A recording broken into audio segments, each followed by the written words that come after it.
He tells another story about a bull shark that grabbed one of your bonefish. Sure. Tell us that one. That was in the spring fly, and it was a big fish that he hooked that was on a ray. It was in 3 feet of water, and this was up in Biscayne Bay on one of the strip banks up near Soldiers, and he did the same thing. He threw at this ray, and I'm thinking, go ahead, move it, come on, and he moved it once, and he's on, and this fish ran a quarter of a mile, as those big giant ones could frequently do, and we fought it in and got it closer, and then it ran again.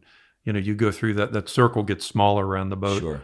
And then right in the sunlight, we saw this tremendous head weight coming. And I said, Tim, we got a problem. He's coming. And a 200 to 300 pound shark came in right on the bonefish, and he was going to eat him.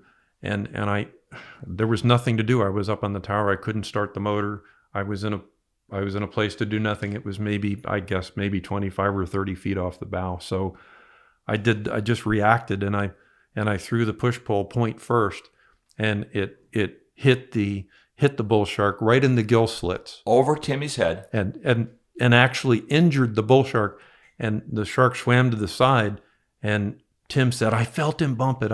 He bumped it. He ate it. I probably have half. And we got the fish. The fish was still paddling, and we netted it.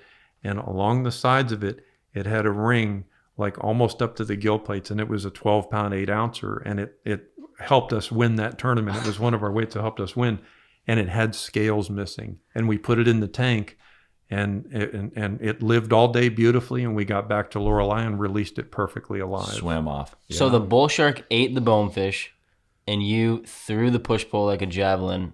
Hit him in the face. He had it. The ring of the scales were, you could see the disruption of scales.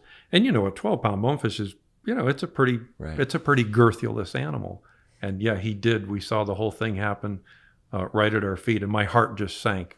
And I don't even remember, we're talking about throwing without thinking. I don't even remember throwing the pole. I got 3 times second in the spring bonefish tournament. No wonder we couldn't beat you fuckers. You, a clairvoyant, a savant, and God, I'm sure it was in there somewhere.